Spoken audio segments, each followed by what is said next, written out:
Assunto, temos aqui já conosco o nosso professor Pedro Cortes. Professor, muito bom dia para o senhor, muito obrigada por participar aqui do live. Bom dia, Clarissa. Bom dia a todos. É um prazer estar aqui com vocês. Professor, a gente vê aí no Japão um dos países que mais registram esse tipo de evento. Para a gente aqui no Brasil é algo que soa quase fora da realidade, né? É sempre difícil imaginar a realidade dessas pessoas que vivem em locais onde há essa atividade sísmica tão intensa. Por favor, explica para a gente, professor, de que forma que essa recorrência de eventos oferece ali um risco para a população local, mas principalmente como que a população se prepara, de que forma é possível prevenir, obter informações prévias a respeito desse tipo de evento. Bem-vindo, bom dia. Bom dia. Você citou uma escala de 0 a 7, essa escala japonesa. Há uma outra escala internacional que é utilizada também para mensurar, para dar uma ideia, né, do impacto dos terremotos. Nós temos uma arte que vai nos ajudar a mostrar isso, né, uma tabela que nós temos aqui do lado. Então, o terremoto de ontem, ele atingiu 7,5, né, que é classificado como danos sérios com destruição de prédios. Em geral, nós não sentimos tremores mais intensos, de uma maneira mais intensa, quando eles estão nessa terceira faixa, aqui em torno de 5,5 aproximadamente. Muitas vezes as pessoas relatam, falam assim, eu nem percebi que estava ocorrendo um terremoto, eu só vi as placas de trânsito oscilando, né, ou quadros na parede tremendo tal, e senti uma certa vertigem. É porque muitas vezes ele ficou dentro dessa terceira faixa aqui. Quando ele chega nessa faixa aqui, né, que foi o caso de ontem, 7,5, que foi um tremor muito parecido em termos de intensidade com aquele verificado em janeiro do ano passado, 1º de janeiro do ano passado, aí as coisas começam a ficar preocupantes. O Japão ele tem uma capacidade muito grande, né, uma infraestrutura adaptada nas grandes cidades para resistir a esse tipo de evento. Mas nas cidades menores, onde as construções são mais antigas e não estão adaptadas, os danos eles podem ser maiores. Em que pé, professor, que fica a questão da localização? Porque a gente imagina que atinja ali toda aquela região, mas a gente ouve muitos relatos específicos sobre o Japão. E a informação que vem aí para a gente nesse terremoto específico é de que a coisa toda, o centro do problema, estava lá a 80 quilômetros de distância. Porque a impressão, pelo menos a impressão que a gente tem, de que há uma vulnerabilidade maior justamente nesse país? Então, nós temos um mapa que vai nos ajudar a mostrar essa localização, como essa localização do Japão sofre esses constantes terremotos. Aqui nós temos, bem aqui no canto superior, a placa tectônica do Pacífico.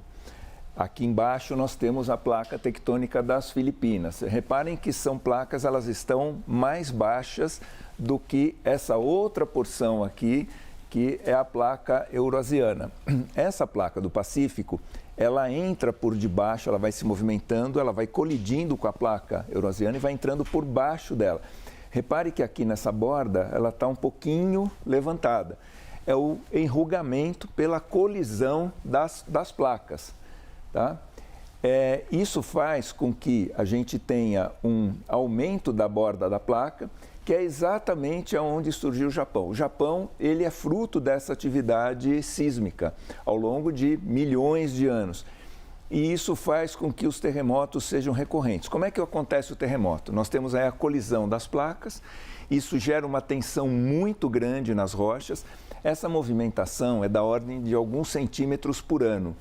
Mas as placas são muito grandes, essa tensão vai se acumulando, chega um determinado ponto em que as rochas não resistem mais, elas se fraturam e liberam essa energia, né, essas ondas de impacto que é o terremoto. O que aconteceu ontem é que esse terremoto ele foi mais profundo. Você falou aí, acho que 54 quilômetros, um pouco mais de 50 quilômetros. Então, isso cria uma área de absorção dessas ondas, ou seja, você tem uma camada grande de absorção até chegar à superfície. Isso explica por que o tsunami não foi com a magnitude que se projetou em certa medida? Também. O tsunami acontece quando, além dessa movimentação horizontal, né, onde uma placa vai colidindo com a outra, você pode ter uma movimentação vertical. Um pouco de movimentação, não precisa ser muita coisa. Aquele grande terremoto que atingiu, né, boa parte, o tsunami que atingiu boa parte do mundo no início deste século, Depois se constatou que a movimentação que causou isso, ela tinha da ordem de 1 metro, 1,5 metro no máximo, mas ela é muito extensa. Então, a quantidade de água que foi movimentada foi muito significativa. Então, o que aconteceu ontem é que essa movimentação ela não foi grande, foi atenuada pelo fato de ter sido um terremoto profundo, então isso ajudou a absorver o impacto dessas ondas de choque. E, professor, desculpa o meu olhar leigo, tá? Estou fazendo pergunta de escola aqui. Não, mas é o importante, porque as pessoas que estão nos assistindo são leigas, né? A gente olha para o mapa e a gente vê aí esse paredão, né? Como o senhor mostrou bem ali antes aqui, da chegada do Japão, né? Há uma profundidade ali bastante intensa. O que acontece? A gente tem essa movimentação e essa força, toda essa intensidade, ela chega até aqui ela para ou você tem repercussão para além? Então, aquelas regiões ficam afetadas também, de certa forma? Essa placa ela vai entrando por debaixo, então essa colisão das placas, ela ocorre não necessariamente aqui, ela pode ocorrer um pouco mais para dentro, embaixo, e essas ondas de choque, elas tendem a se espalhar, na verdade elas se espalham por todo o mundo. Inclusive sismógrafos aqui no Brasil têm a capacidade de registrar. Só que isso chega aqui muito atenuado, então chega com uma intensidade, por exemplo, eu mostrei aquela escala de até 7, chega com intensidade meio, 1, mas o suficiente para que aparelhos sensíveis consigam registrar.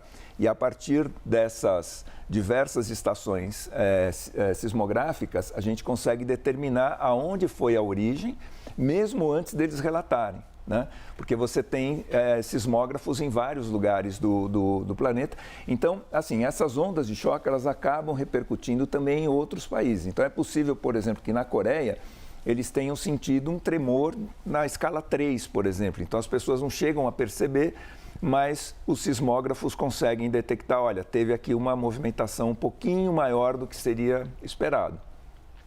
E para além disso, o senhor estava mencionando que é possível captar até atividade sísmica aqui no Brasil, professor.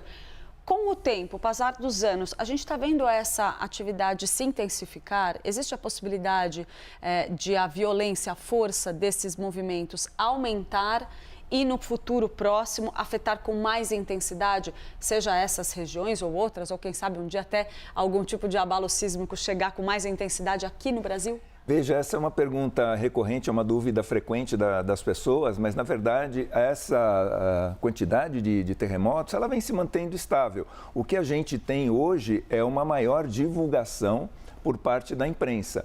Então, por exemplo, isso há 10 anos você não viria, dificilmente você teria esse espaço na mídia com especialista, né, explicando, com um tipo de mapa desse tipo, explicando. Então, as pessoas começam a ter um acesso mais frequente, isso pode dar a impressão, várias pessoas já me perguntaram, está aumentando o número de terremotos, o número de vulcões? Não, tem se mantido estável, né? Vez ou outra você pode ter uma intensidade maior, mas na prática isso vem se mantendo estável. E só um último detalhe, o Japão espera um grande terremoto, mas não pela colisão da placa do Pacífico, mas pela colisão da placa das Filipinas. Aqui há uma fossa oceânica, que é uma zona muito profunda, e é a partir daqui que eles esperam que um dia venha ocorrer um grande terremoto.